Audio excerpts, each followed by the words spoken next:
3 days ago, Wednesday, 16th of July 2025, I had to make the painful decision of having my cat Roger put to sleep. And I know other people out there have experienced this themselves, and it's a horrible feeling when the veterinarian gives your cat or dog no hope and just carrying on living, suffering in pain. And you just want that suffering and pain to end.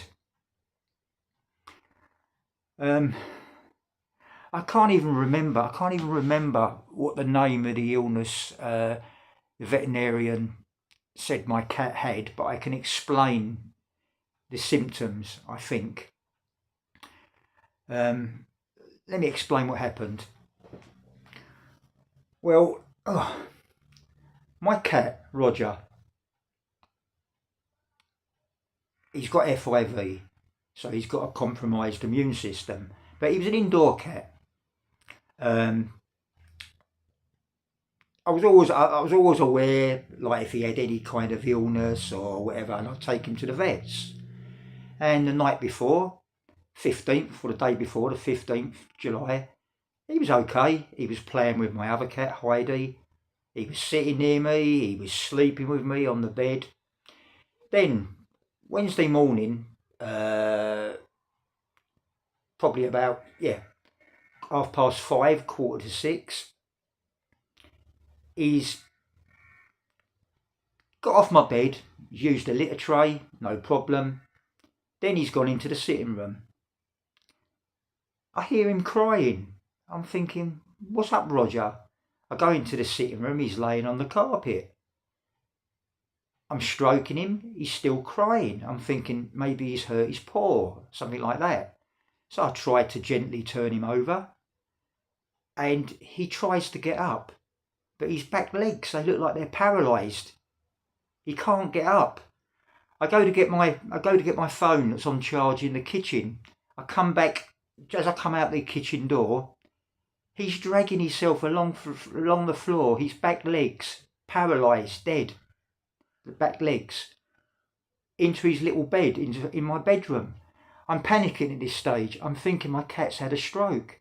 I phone up the emergency Vets for Pets, and they tell me to bring him down. I bring him down. They do a triage on him. I'm sitting in the reception area. Then the veterinarian pops his head, pops out the door, of the surgery, and he's walking towards me, and I'm sensing, I end up saying to him, "You're going to tell me something bad, aren't you?" And he calls me into the his surgery. He's explaining to me what's wrong with my cat. He did say what the name of the illness was, or the disease, should I say. And I did look it up when I get home, but I can't remember it now. But what it was, he told me that my cat had blood clots in the leg tissue, which was stopping blood flow, and he had a heart murmur. So he obviously had heart disease. I ask if there's any kinds of treatments that he can do. He tells me, well, he's treated 3 cases before himself, and the cats didn't do well. They pick up for a week or 2, then they get really bad again. And he said the Royal Veterinary College advises against treatment and think it's the fairest thing to do is to put the animal to sleep, which I didn't want to hear. But I didn't want my cat Roger to suffer, and it is the most horrible feeling. I feel really, really sick. Hate it. And he was 10 and a half years old, I mean, that's not old for a cat, is it, I thought I would have had him a lot longer. So anyway, I make the decision where the kindest thing, hopefully, to have Roger put to sleep. I say to the vet, I want to be with him. He said, yeah, no problem. He invites me into where Roger is. He's in this like glass tank thing with a hole cut out. He said, he told me before we went in that Roger was on oxygen and painkillers. I've gone in there, he's wrapped in a blanket in this little tank. I'm stroking him, I kiss him on the forehead. He tries to turn his body a little bit and he's looking up at me. He's looking up at me and it's pitiful. When it comes to putting him to sleep, I'm holding him in my hands. I'm sitting on a chair. And the veterinarian, he was really, really good. He was very sympathetic, really kind. I'm holding Roger in my hands, and as he's given him the lethal injection, his head just flops, and I just feel numb. I feel numb. I've made that decision, and there's no going back, and it's a horrible feeling, and I was heartbroken over it. Then I'm thinking to myself, I'm saying to the veterinarian, is there a funeral service like arresting pets? Because I would like to have it, Roger cremated, casket and all that, because it's really important to me. I think it makes a difference, when you get that, you get some warmth from that. I'm not a religious person, but when it comes to my animals, like, it's just, when you get that casket back, I remember with my dog, I felt some warmth from it. It's like you can bring them home. And I felt terrible. I felt really, really ill. I'm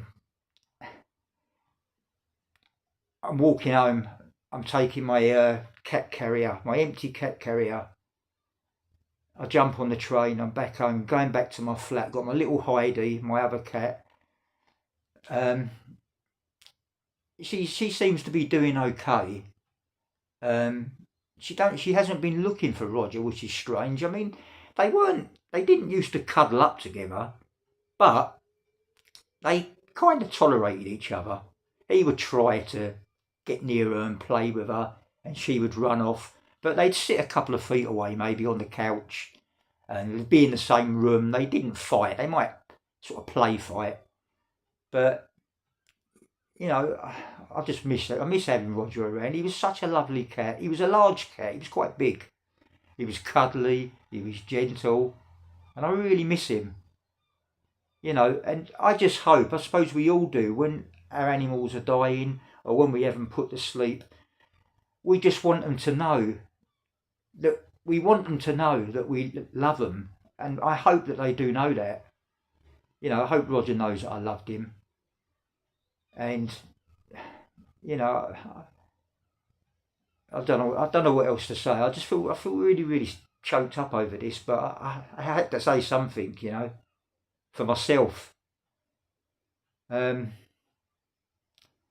got loads of videos of Roger, which I'm happy to have, which is nice.